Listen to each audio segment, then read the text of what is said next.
Good afternoon, ladies and gentlemen of the media. My name is Nondando Noluchungu, the chairperson of the Economic Freedom Fighters.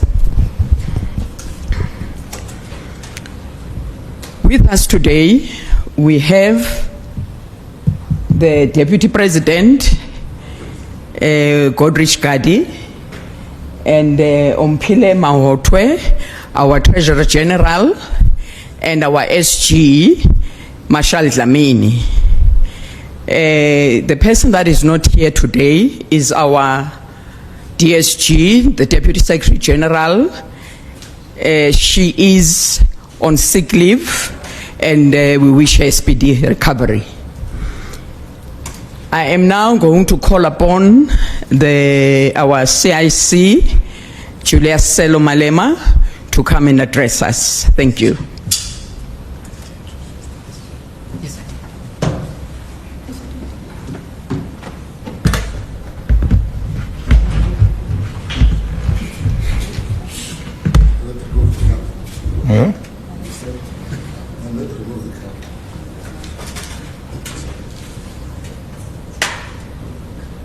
it will be better.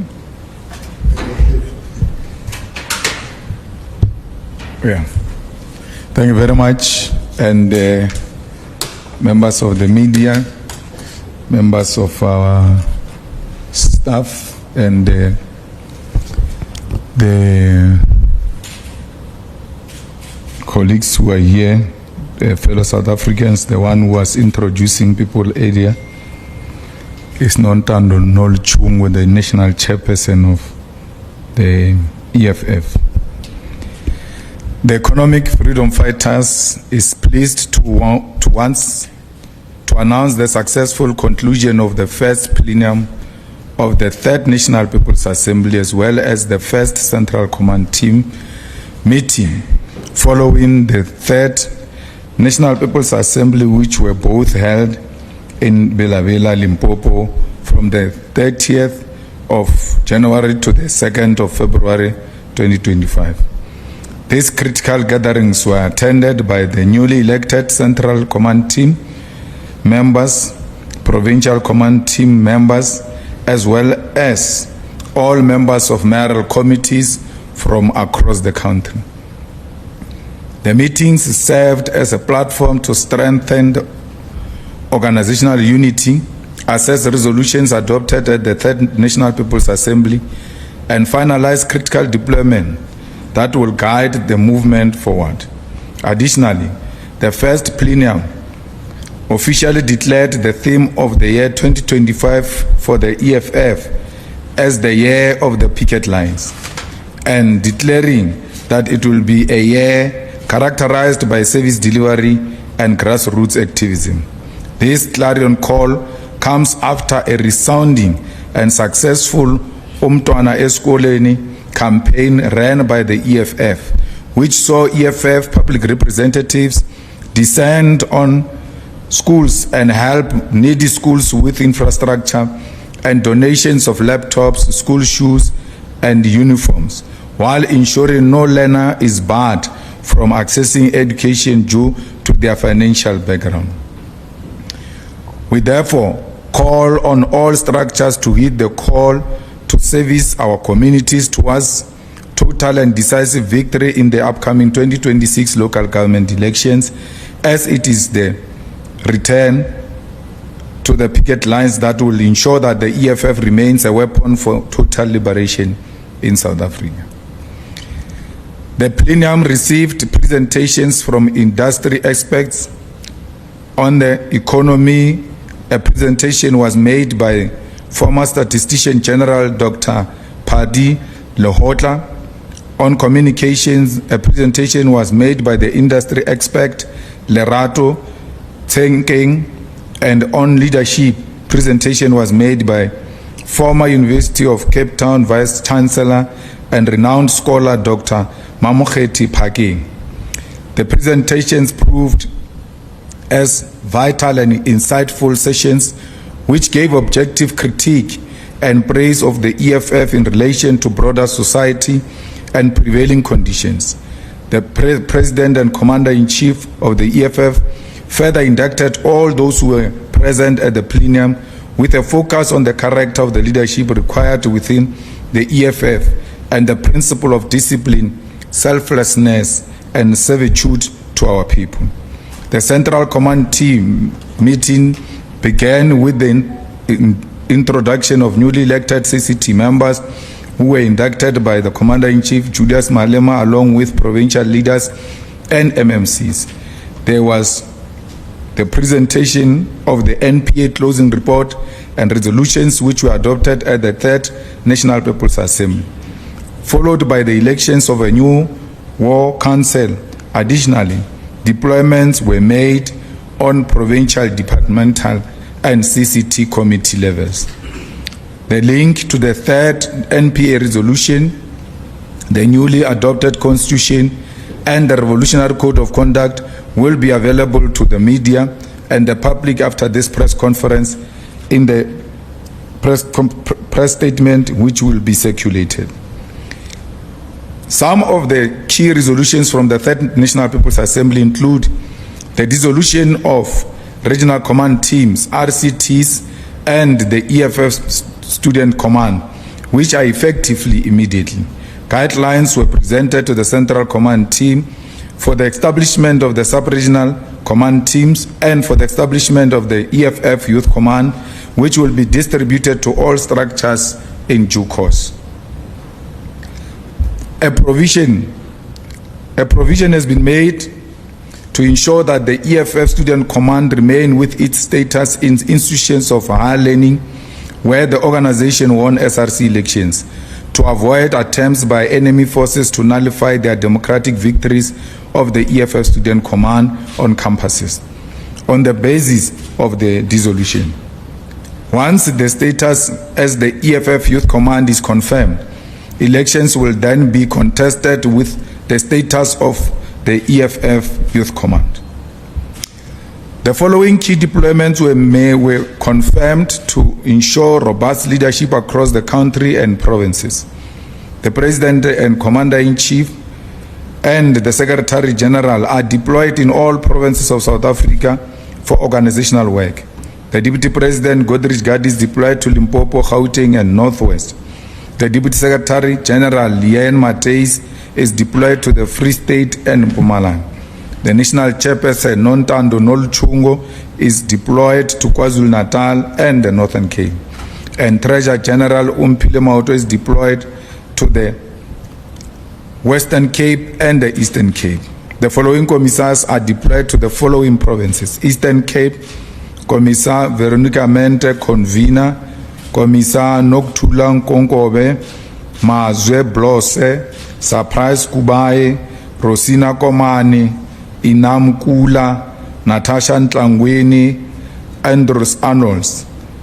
Free State, Tlengwe Mkhalipi, convener; Yolanda Lozipho, Dr. Susan Tembekwayo, Jumani Matiwani, Mbali Dlamini, Muzikhoza.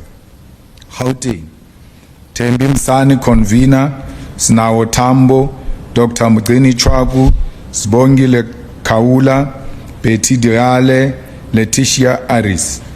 Mpumalanga, Sam Matthias, convener; Rendani Munyai, Ngarisang Leu, Mzubanzi Dambuza.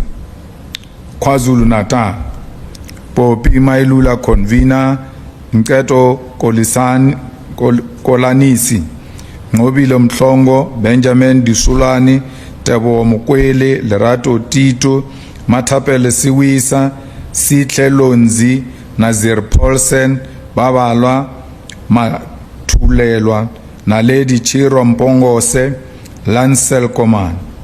Northwest, Renoilo Mashabela, convener; Asanda Machobeni, Anthony Matumba, Mandla Chikwamba. Northern Cape, Vukani Ndlovu, convener; Lita Sibula, Itane Mikwebo, Polnita Marias, Lipolo, Amanda Mundlane, Kosi Constance Mukonto. Western Cape, Rebecca Mtala, convener; Mkhululi Dlevu, Lutando Amos, Khotso Charlie, Lillian Managa. The organizational departments of the EFF will be constituted as follows. The Gender-Based Violence Desk, which deals with matters reported to the EFF of the GBV and conduct outreach and support to victims, will be led by Commissar Poppy Mailun, while the Labor Desk, which handles labor disputes across all sectors, will be led by Commissar Tebo Mukwele. The Communication Department, which will deal with the daily communications of the EFF in print, digital, radio, social and broadcast media, will be led by Commissar Snao Tambo and Commissar Thembi Msani as the national spokespersons. The security desk will be led by Dr. Mgeni Chwagu to oversee safety and security, ensuring the protection of the movement and its supporters. Furthermore, the political education desk will be led by Commissar Sam Matthias to manage the education of EFF members on political theory, strategies, and the principles of the movement, ensuring that the movement remains ideologically strong. The EFF Youth Command will be convened by Commissar Sihle Lonzi, while the coordinator for the EFF Youth Command will be Commissar Naledi Chirwa Mpongos.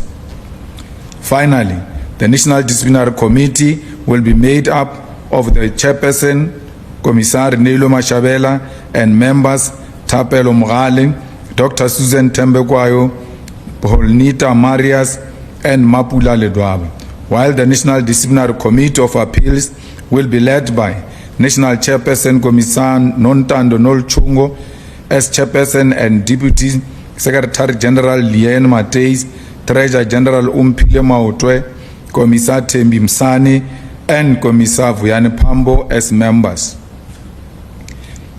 The EFF War Council, which reflects periodically on organizational work and receives reports on in between CCT meetings, is constituted by the officials, and the following commissars will be part of the War Council. Commissar Veronica Mente as the convener of the Eastern Cape, Commissar Klengwem Kalipi as the convener of the Free State, Commissar Thembi Msani as the convener of Gauteng, Commissar Poppy Mailula as the convener of KwaZulu-Natal, Commissar Mandi Samagaseni as the convener of Limpopo, Commissar Sam Matthias as the convener of Mpumalanga, Commissar Reneilo Mashabela as the convener of Northwest, Commissar Vukani Ndlovu as the convener of Northern Cape, Commissar Rebecca Mutlala as the convener of Western Cape, Vuyani Pambo as head of presidency. Additionally, as part of the War Council, the Deputy President will head the Governance Task Unit GTU, while Commissar Vuyani Pambo will be the head of presidency. Commissars Nao Tambo and Thembi will serve as heads of communication and spokesperson. Commissar Ngobile Mhlongo will handle international relations. Commissar Klengwem Kalipi will oversee elections. Commissar Mampuru will manage mobilization and organizing efforts. We are proud of the trusted leadership chosen to steer us forward, and we eagerly anticipate the bold actions they will take during their tenure. As we enter 2025, the year of the picket lines, we are confident that under their guidance and with the strength of our ground forces, success is inevitable. The EFF remains firm in its stance that the deployment of South African National Defence Force to Democratic Republic of Congo is reckless and unjustifiable. With the increasing hostilities involving M23 rebels, it is imperative that South Africa withdraws its troops to ensure their safety.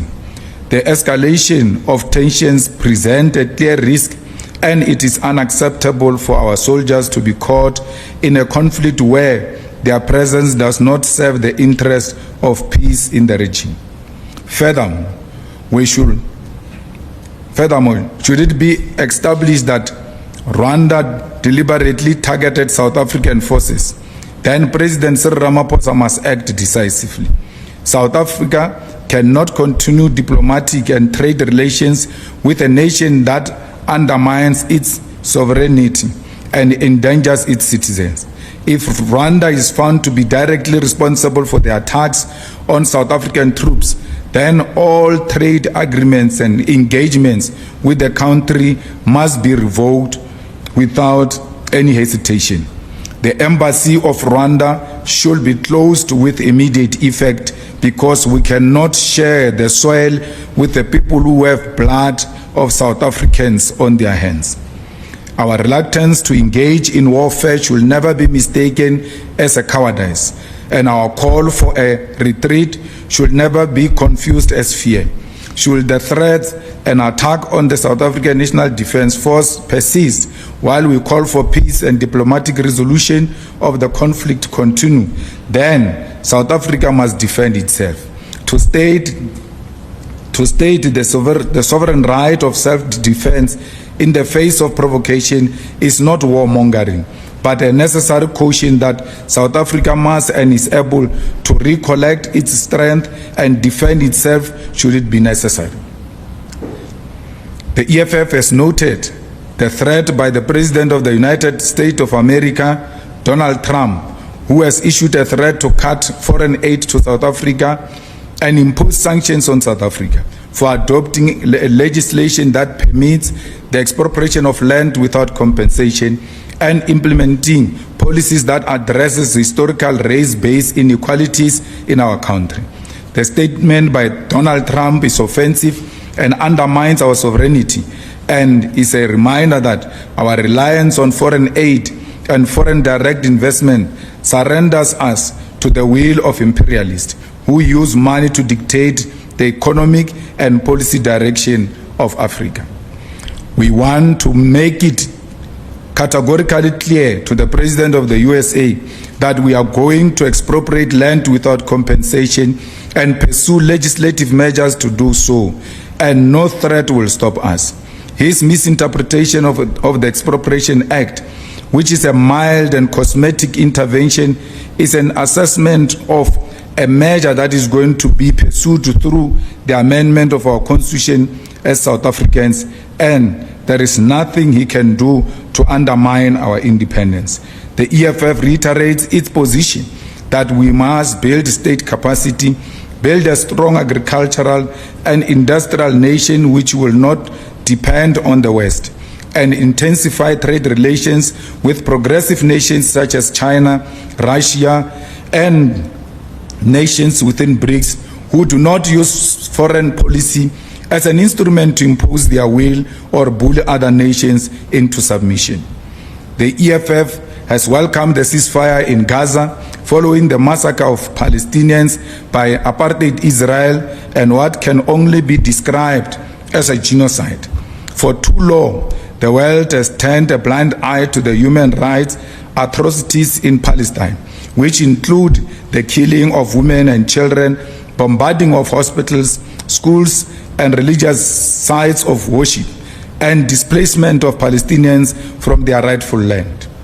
The ceasefire must not mean that there will not be accountability for the death of more than 100,000 Palestinian people since the latest genocidal attacks on Palestinians by Israel. The Prime Minister of Israel, Benjamin Netanyahu, and the Israeli Defense Force remain war criminals. The warrant of arrest issued by the International Criminal Court, ICC, against Netanyahu must remain enforceable, and South Africa must lead by example by implementing the resolution of the Sixth National Assembly, which include the expulsion of the Israeli embassy from South Africa and cutting of all diplomatic ties with Israel. The EFF notes the drastic improvements in the city of Tshwane since the removal of the Democratic Alliance from governance.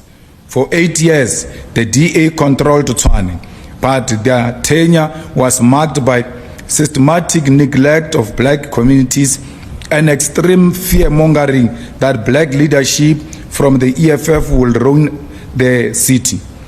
However, they oversaw the collapse of critical services and left behind a city in rooms. Since the DA's removal in 2024, Tshwane has made a significant strides. The EFF's MMCs have ushered in an era of progressive governance, demonstrating that the DA's absence does not equate to the failure of government. For the first time in years, the people of Hammanskraal have access to clean drinking water, a basic necessity that the DA failed to provide. The city is cleaner and safer, and resident concerns are attended to daily. The improvements seen in Tshwane stand as evidence that the DA governance model was never about service delivery for all, and their removal has allowed service delivery to thrive, proving that governance is more effective without their divisive, exclusionary policies. Furthermore, as we have entered into the year of the picket lines, we have a clear head start targeting service delivery failures and ensuring tangible improvements where we govern. In the city of Johannesburg, public safety and visibility are at the highest level under our leadership. Our presence in the Johannesburg municipality has ensured that communities experience real and impactful governance. The same dedication is evident in Ekurhuleni and Nelson Mandela Bay, where the EFF is actively addressing service delivery challenges. In Ekurhuleni, the provision of water and infrastructure maintenance is on track, ensuring that residents receive the basic services they deserve. Meanwhile, in Nelson Mandela Bay, the EFF is making significant difference for the indigent, particularly old age homes, by facilitating the cancellation of their municipal debt. These victories demonstrate our commitment to economic freedom and dignity for all, proving that where the EFF leads, service delivery follows. We call on all of our fighters to remain focused and disciplined and rally behind the collective efforts to return the EFF to the people. The EFF remains the most potent weapon for the liberation in South Africa, and under the theme of the year of the picket line, we will uplift the lives of the poorest of the poor towards the decisive election victory in 2026 local government elections. Let us build strong, genuine and organic structures of the EFF which will service our people and assume governance. Let us defend, rebuild and advance the struggle for economic freedom in our lifetime. I thank you.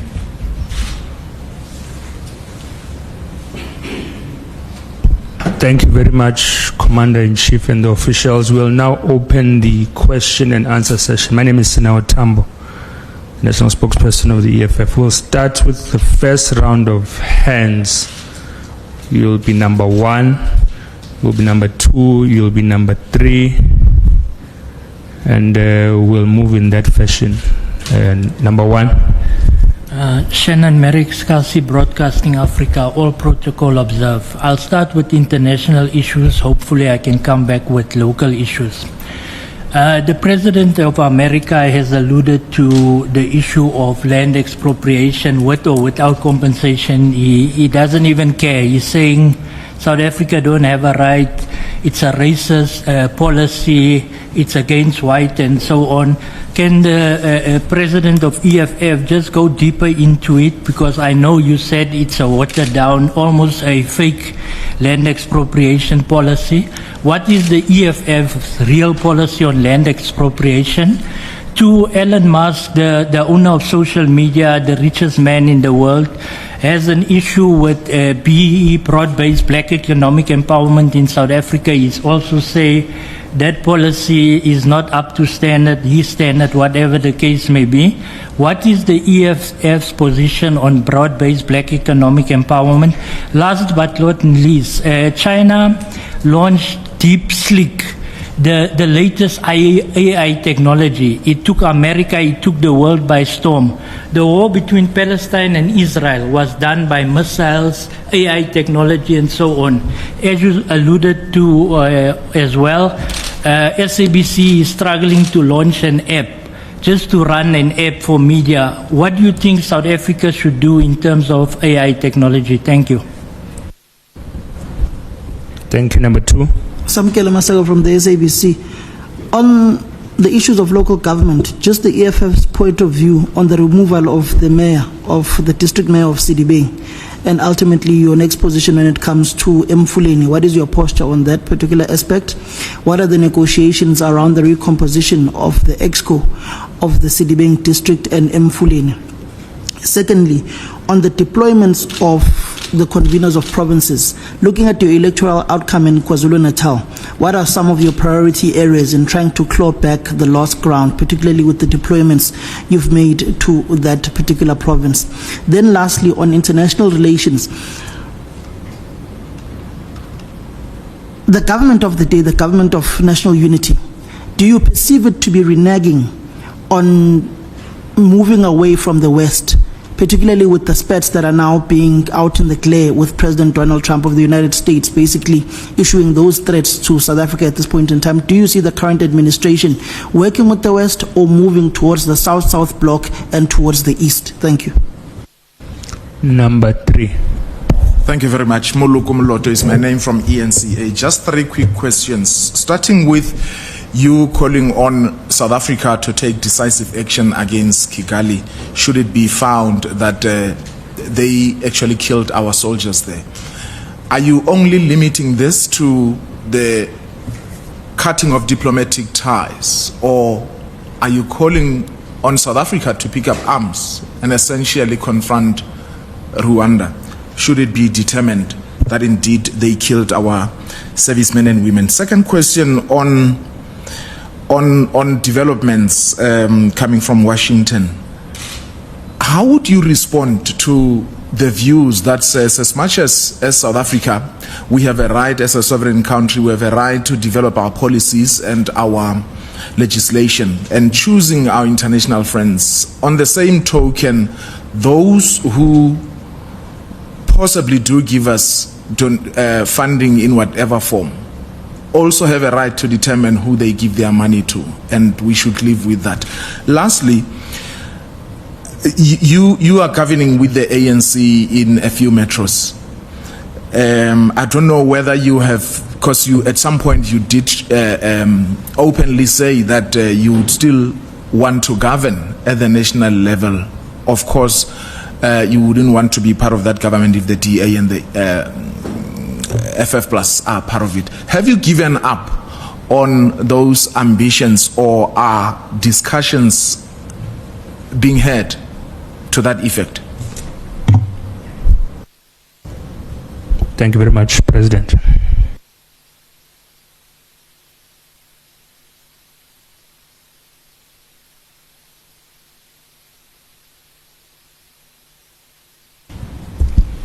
Thank you very much. The EFF policy is the expropriation of land without compensation, and we make no apology about it. It's actually our first non-negotiable cardinal pillar. And the Expropriation Act, as signed now recently by the President, is nowhere closer to that. If anything, it tries to justify the compensation, that properties can be expropriated, land can be expropriated, but there should be compensation, and condition of expropriating such is that there should be, expropriation should be in the interest of the public, for public use and public interest. So it has watered down what we have been asking for, because ours was a complete no-no on the compensation, but equally complete no-no into excluding the whole thing to public interest and public purpose. Because we want to take land and give to the landless, so that they can produce for their own sustainability, but for the sustainability of South Africa and the world at large, because we think it's the right thing to do. BEE, broad-based economic empowerment, it's a policy that should be implemented, whether there is Elon Musk involved or not. It must not be a policy for certain people and a policy for other people. Whatever Elon Musk wants to come and do here, he must make sure there is participation of the previously disadvantaged people. Black people must participate in that transaction. Well, you know, we always put an emphasis that there should be more money into research and innovation if we are to, keep up with the AI. China has got capacity to overtake America because they've invested a lot in innovation and research, and they've come to appreciate that AI is here to stay and it will be with us for quite some time. So it doesn't, take us. It doesn't take anything away from us if we're to put the necessary resources, because our children, despite the fact that they are learning in difficult conditions, they are talented, and that talent needs to be harnessed and channeled in a right direction. We supported the removal of the mayor of Sidibeng and Imfuleni, who are supporting the removal, because if you want to know a typical example of a corrupt, collapsed municipality, you must go to Imfuleni. You sometimes say Johannesburg inner city is gone, it's rotten. When we agree with that fully, we have no doubt about it, and we have always engaged the ANC about it, that something needs to be done. Unfortunately, we are not given that responsibility. It's not our department. It's like the Department of Roads of Kenigunen, who goes around showing people that the trees have fallen. I mean, one tree in a suburb, and then he makes a big issue out of it because he's challenged. He's running out of depth. He has no idea what is he doing there. He thought that department could be converted into department of sushi and entertainment and anything of that sort, and he got more than what he bargained for. That's why you can't succeed to fix robots. It's not a duty of public safety to fix robots. It's Kenigunen, and you all speak about it. The robots are not working, but you never dare to call Kenigunen out. I don't know whether it is because there's something you are smoking with him or what, I don't know. But the guy is just incompetent and lazy. He can't fix a robot. There are potholes all over Johannesburg, potholes. There was an incident that happened somewhere here in one street, was it Bree Street, where they hired a Zimbabwean company. That time is department is led by Mabahambe, but Mabahambe, the first opportunity they got to get a person to tender and come and fix a road, they hired a Zimbabwean person.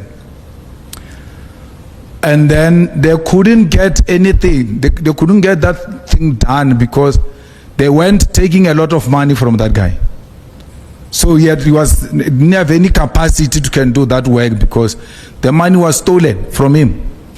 As a result, we still have corrugated irons in the middle of a city center. We're told that that's a side establishment. They are trying to fix something there. So we cannot, even when we are working with these people in one municipality or the other, not be in a good position to call them out and say these ones are corrupt. The ANC comrades are corrupt. You know, each one of those Imfuleni people, if you go and check their petrol claims per month, the lowest is 30,000. We don't spend that, but we travel the whole country. Some of us are worse because we go to Limpopo 3 times before anything happens. So, but we don't spend 30,000. So we're not being an employee with 30,000. Where are you going? God, influence is just here. Where are you going? Clearly, they found some creative way of getting money out of that petrol, and then they are inflating prices and then getting something in return. That municipality, if anything,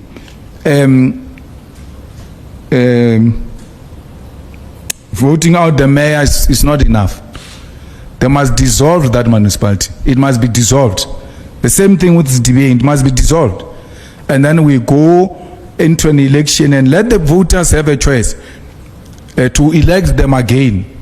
You know, municipalities get dissolved, we come back with the same crop of people. There is no problem, we must never get tired. Because the communities must know that as long as they are not getting it right, they are not going to be left out of it until a solution is found. So to try and fix it amongst ourselves as politicians is not working. So let's go back to the electorate and said the outcome did not give us what is desirable when it comes to service delivery, and then let's go back. So our call will be that Mfuleni must be dissolved. But if the motion goes in tomorrow, we will vote against that mayor of the ANC. You could have seen the KZN deployment is way bigger than any other deployment in any other provinces, because we take what happened there very serious, and we want to turn the things around. And we think that the people that we have sent there are ready for that task, and they can change the political sphere. All you need in KZN is a political willingness to work hard for the EFF, and it will turn around. Politics are like that. They are not static. They change from time to time. Depending on the kind of work you do, you can tilt the balance of forces to be in your favor. And that's what we're going to do. We're actually going to become permanent residents of KZN from time to time. We're going to make sure we go there to give our comrades support. Look at our comrades in that municipality. What is it called? Where they arrested Monges.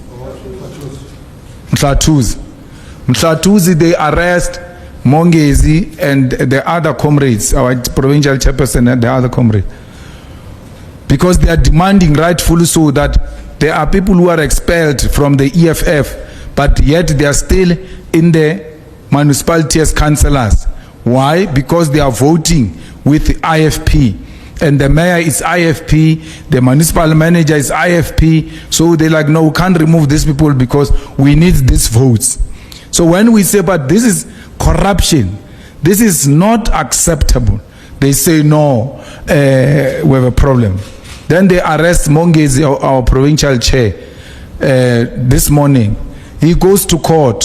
He gets arrested with our regional secretary, who is a lawyer.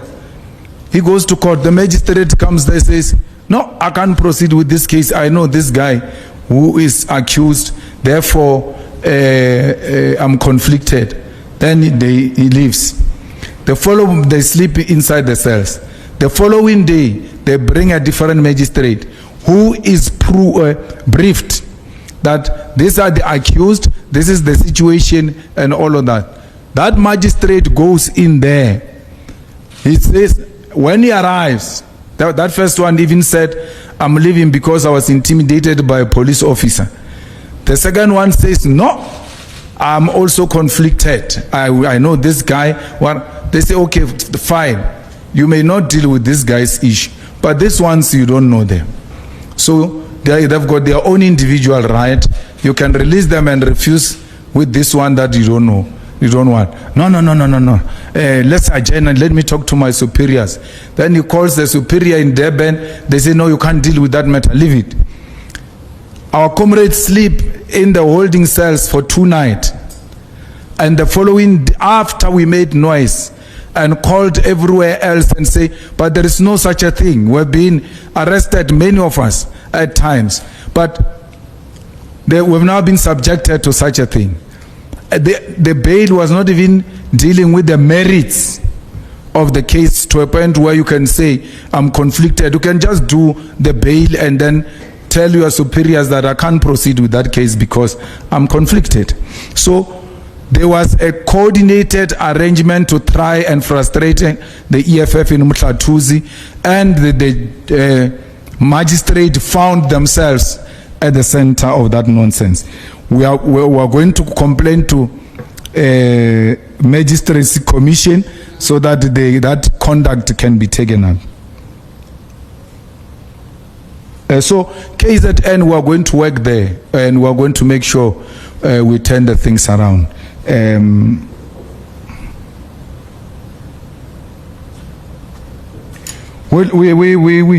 We've made it very clear that we are more than prepared to join the ANC and work in the government of national unity. But we can't do it with the people who killed Krisani, the people who tortured our own people, the people who oppressed us, the people who are advocating that every progressive policy must not be implemented. That's why you've got this noise from Donald Trump. They are at the center of that. They thought they were going to bully the ANC in that GNU, and the ANC will develop a cold feet. The ANC is pushing forward ahead. They now are seeking external intervention, which seeks to undermine the sovereignty of South Africa. So the ANC must know that we are just outside, we're at the doorstep. Once they remove the DA and they want a partner, we are in.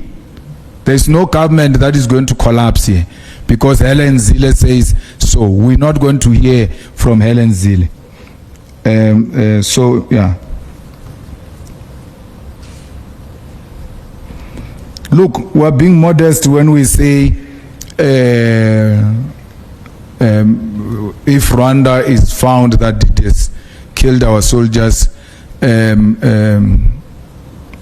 must be held responsible. It was Rwanda. It was Kigali, it was Kagame who killed our soldiers. The support he gave to M23, and that M23 acting in a disrespectful manner they did to the South African soldiers, they knew they've got a backing of Rwanda. But now, why do you want to treat Rwanda like it's a friend, like it's progressive? Rwanda was prepared to take immigrants from London at the exchange of money. They are the ones who are working with imperialist forces to want to undermine DRC. We're not saying the government of DRC is perfect, but it cannot be undermined the way the guy is doing. Kagame and Museveni. So Kagame has got blood of South Africans on his hands, and nothing is going to change. Now we're told the bodies are decomposing. There's no clear passage to can go and collect the bodies. They have captured the South African base, by the way, and they're not telling you this in confidence. They keep on talking as if things are fine. Things are not fine. They've captured the base next to the airport. What is that airport? The Goma airport. Our base is captured there. Our soldiers are under the supervision of M23. When they want to go to a toilet, they ask for permission from M23 and they accompany them to a toilet. This were told by a soldier on the phone. Deputy President of the EFF was there. He says the only thing they haven't done to belittle us and make us more humiliated and violated is that they've not taken our guns. That's the only thing. But even if they carry those guns, what can they do? You're going to shoot and run away. Because you've got soldiers inside your camp and more soldiers outside your camp. So there's no need. They know you can't do anything with those guns. So they've destroyed the South African army. You could say we cut the budget, but you still send soldiers outside South Africa. You still send soldiers outside South Africa even when you don't have budget. You must first deal with your house first to be in order before you can go and help other people. South Africa's army is not in order. Someone was saying the fighter, they've released fighter jets, hey, on good road. There's nothing, there's no fighter jet, nothing. Till today, there's nothing. Where is that Roy Falk we were told growing up that is the best fighting machine? Where is it? Grounded. And then because this failure is done by favorites of the establishment, they are not exposing their failures. If it was a different government, for sure, the pictures of those soldiers of South Africa who are captured were going to be circulating now. The reason why we no longer see those videos of South Africans, they took phones away from them. They no longer have phones. So there is a big problem. We have no capacity. That's why I'm not saying let's go and attack. I'm saying withdraw. Let's regroup. Let's regroup and retrain. And if Rwanda has got anything to do with this, let's go for them. Because we're not going to have Rwanda dictating to us. And Kagame speaking to Cyril the way he was doing. We know Cyril is weak, but he remains the president of our country. The way he was addressing Cyril, he was addressing us. He can't address us like that. He can't kill our people and not be challenged on that. And SADC agrees that the Rwandan army had something to do with what is happening there. Who is the commander-in-chief of the Rwandan armed forces is Kagame. We are not saying DRC is in a good hands and therefore it's just being provoked. By how DRC has dealt with issues in Eastern DRC is something that needs to be resolved if we're to have a permanent resolution into that crisis. But to undermine colonial borders because you think you've got a backing of France and all imperialist forces to an extent of challenging the biggest army in South Africa, they've undermined us to the extreme. And South Africa at some point, it might not be today because we are not in a rightful position to do so. Let the soldiers come back. Let our brothers and sisters come back. Let's give them a dignified funeral. And as part of a mourning nation, that demonstration by army at the opening of parliament was not supposed to come. They were not supposed to have that parade on Thursday during the State of the Nation address. You are going to parade what, man? Again, parading is to show us how capable you are. You are exposed. They're going to be intimidating us there with 21 gun salute as if they can use it anywhere else. It can only be used there during rehearsals. So if I was in the army, I would suggest even parliament we don't go. We must be ashamed. The only way we are going to reclaim our dignity is by receiving those dead bodies, bringing back the soldiers, giving the dead bodies a dignified send-off, and regrouping and retraining and putting a very strong team that will go back and reclaim South Africa's place in the continental politics, because as things stand, we're a joke.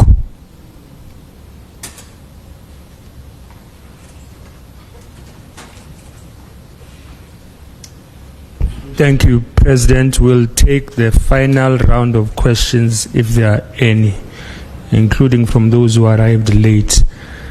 You'll be number 1, you'll be number 2, you'll be number 3, you'll be number 4, and you'll be number 5. Number 1. Good day, Nkosinathi Shazi from Power FM News. I just have one question to Mr. Malema. With the State of the Nation set to take place this week, apologies. What is your relationship with the Umkhonto weSizwe Party regarding the Progressive Caucus in Parliament? Of course, last year during the EFF conference, you declared Umkhonto weSizwe enemy number 1. How are the relations of the two parties, considering that you guys are the two biggest parties in the opposition of Parliament? Ngiyabonga. Number 2. Mr. Malema, the EFF's game plan going into the State of the Nation address Thursday evening. What's your game plan going into the SONA speech? Thank you. Number 3. Shannon Merrick, Skasi Broadcasting Africa, 2026 local elections. We know the previous election results. In some wards, EFF had 100 members on the books. On voting day, it got 10 votes. How is EFF going to deal with that, where the members on the books of EFF and the votes don't tally? That's the one thing. The second thing is with regards to issues in communities. EFF said it's going back to the streets. I'm just using my own slogan, going back to the streets. Now, we know in the communities there are serious issues, and communities need not hot councillors, but they need intervention same time. Is EFF going to make available like contact details of different people in the wards where the people can communicate to as part of the Back to the Streets campaign? Last but not least, ESCOM on Friday announced they're going to do load shedding. On Saturday, EFF said they're going back to the streets. On Sunday, load shedding is suspended. I don't know, does these things have anything to do with each other? Thank you. Number 4. My name is Siamtanda Kapa from News 24. Mr. Malema, I'm going to start with I'll take it back a bit with the theme for the year. Return to the picket lines, I think. I remember at The Rock, you said that the EFF will become a party of substance, a party that's just going to engage in parliament, none of the howling, etc. And now you're going back to the picket lines. I know that the EFF characterizes itself as a party, a protest movement, so to speak. Are you running out of ideas to grip the electorate and to get people excited and to convince people to vote for the party with the back and forth? Secondly, my second question is around the issues with the US. I'm reluctant to speculate and say you insinuated that GNU partners co-governing with President Cyril Ramaphosa are behind what's unfolding in the US. I just need clarity. Are you saying that the DA, we've seen some right-wing organizations coming out from Orania to say that Orania and Solidarity, they've said that they've been meeting with the US, they'll meet with them again around this. But I want to be clear when it comes to the Democratic Alliance. What are you saying? Thank you. Number 5. Thank you very much, President.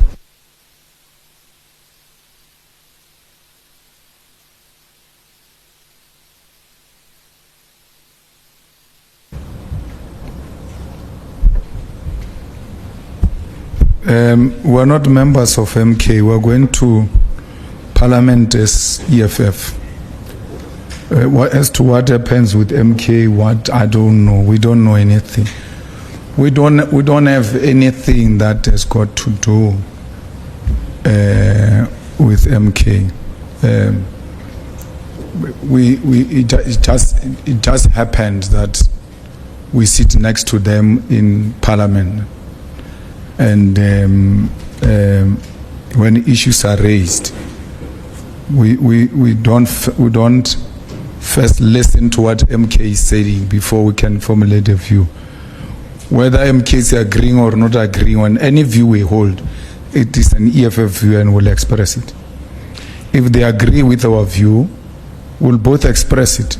But it doesn't make us anything. Well, we're not anything. We literally don't want anything to do with MK. We even ask them not to come to funerals of EFF. Don't want to see them. Even us, we have stopped going to the derby because we don't want to meet them by mistake by the derby day.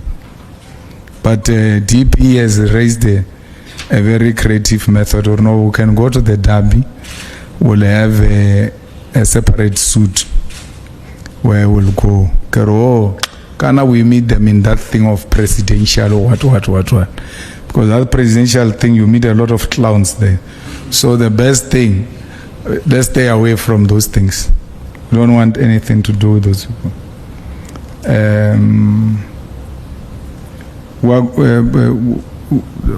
This will be the second State of the Nation address by the president after the elections, and nothing changed from our approach in the first one to this one.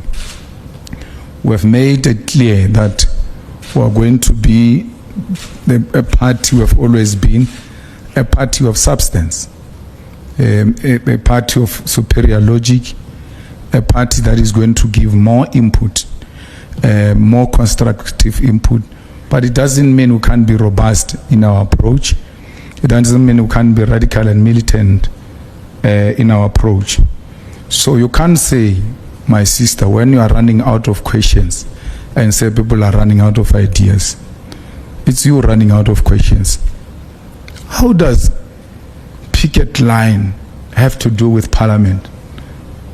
I mean, you want to sound intellectual, but in the process, you're so empty. You say, you said in parliament you can't do 1, 2, 3, pack that one. You said in parliament you can't do that 1, 2, 3, pack that one. And then you say, but now you are saying you are going to the picket lines. Are you running out of ideas? What does that have to do with parliament? If we don't ask sponsored questions, rather our questions are subjected to a thought process before you throw insults at people and say they are running out of ideas. You should check if you are not running out of questions. And if you are running out of questions, it's not necessary to ask a question if you don't have one for the sake of doing it. It's no one who's running out of any question. For 12 years now, for 12 years, every year, Maoleo, 12 years now, every year, EFF has come with a theme for the year. Every year. And it has never been the same theme to demonstrate we are not running out of ideas. If it was the same theme, we will be running out of ideas. It's not the same theme. So if you come with an intention to swear, and if there's nothing you can swear at, and you just swear anyway, it's unnecessary. There's got a potential to destroy a serious potential. When you go to a press conference like this, go with an open-minded. Let's go and hear what they are saying and ask questions that are relevant, not sponsored views. ESCOM load shedding is not gone. I don't think they are clear what they want to do. You see that job, we've got a very good CEO there. He needs to be given support. And all kinds of support must be given to him. But that celebrity wannabe mayor must know his limit. Because if he thinks he can now compete, the CEO of ESCOM, that ESCOM achievement on not having load shedding are attributed to him as an individual. He wants them. He wants self-gratification, self-glorification. That is going to undermine the good work that people are doing there. He must chill. He's got no idea what he's doing. Let him leave those people to do what they're doing. And we've got full confidence in the CEO of ESCOM, and we hope that he will not disappoint. We hope he will, within a short space of time, give us a permanent solution, because there must be a permanent solution out of this. The GNU partners are working with USA. They are working with the USA, because how do you differentiate Freedom Front Plus from AfriForum, from Solidarity, from Orania, and all manner of things?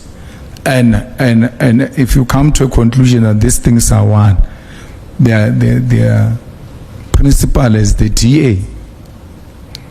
I'm saying to you, the people here who are using scare tactics, hoping that the ANC will develop a cold feet. So because they can't find their way, they go and call on their big brothers to come and bully the ANC.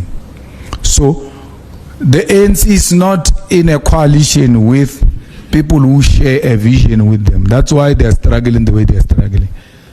They just went around picking up riffraff and then putting it in a government of national unity. And when you ask, but why do you do what you are doing?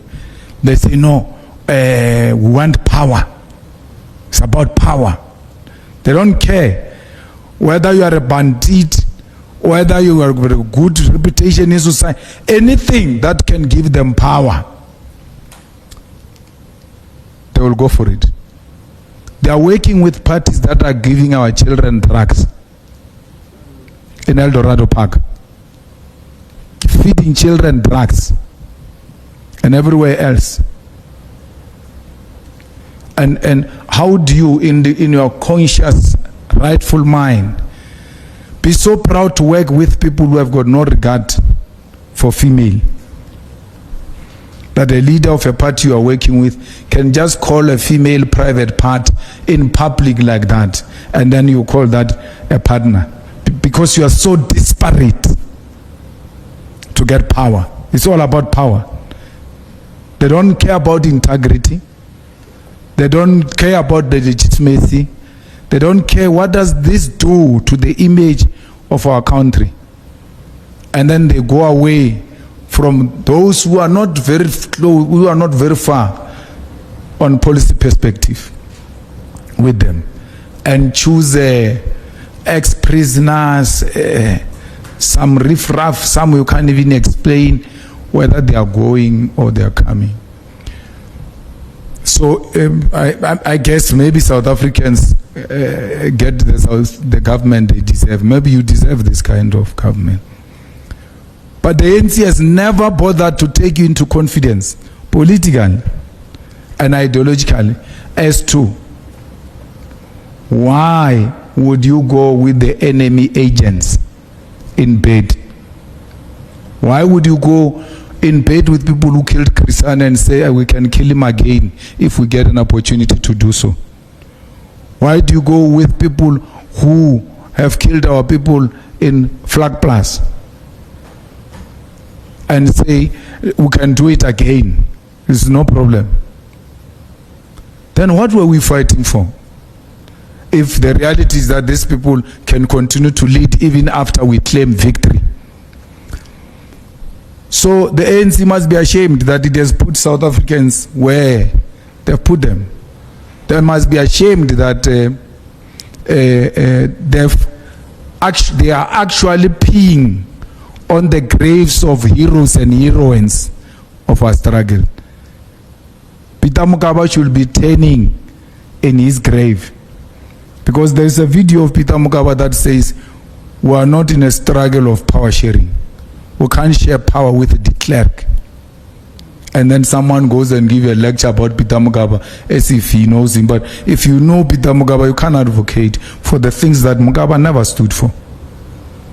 Mugabe made it very clear. We are not negotiating for power sharing. We can't share power with the clerk. We can't share power with murderers. I will not be shocked one day when they say Netanyahu is a special advisor of Sir Ramaphosa. They've got no shame, these people. At all. They have no shame at all. Their political consciousness has escaped them. So we will not do that. If it means staying outside, so be it. You will rather die with your conscience very clear. There's an old man who died very poor in Limpopo called Lawrence Poganuk. He was in Robben Island, an astute intellectual, very clear on Marxism, on Lenin. Ideological clarity was something else. He died not being anything, not holding anything material and otherwise, because he said, but this is not what we're fighting for. He had the best credential compared to all the clowns that were leading when he was still alive. But he refused to participate in any government of these people. He said, no, this is not what we're fighting about. This is not us. And I hope Lawrence Poganuk will not be turning in his grave. I hope he will be smiling that what he warned us about is exactly what is happening right in front of our eyes. And that proves him right, that indeed Lawrence Poganuk was right about these people. This is not what our people fought for. This is a complete reversal of the gains of 1994. The gains which we should be using this government of today, where there is no outright winner, to say, how do we build on the gains of 1994? So be rest assured, the EFF, it's a growing organization. It's a very powerful organization. In all respect, and they all know. That's why when they all go crazy, they attack the EFF because they know it's an unstoppable force. We are now going to establish sub-regional structures. Why? We're moving away from elitist structures of people just moving around with titles with no clear role and going closer to the people. We now are consolidating all the youth under one umbrella because the youth hold a critical role in the politics of South Africa. And we know that this youth commander of the EFF is the one that will be leading the charge. You must just look at how the EFF is going to massively be mobilizing both young and old people behind the vision of economic freedom in our lifetime. We don't run out of ideas in the EFF. We don't run out of attracting people in the EFF. So you can't say, are you struggling to attract people? We can go to FNB or Orlando Stadium or any other field. People will come. We'll attract people because we've got ideas that are attractive. We attract young people because our ideas resonate with young people, and we're the only thing that makes sense to the youth of South Africa. Thank you.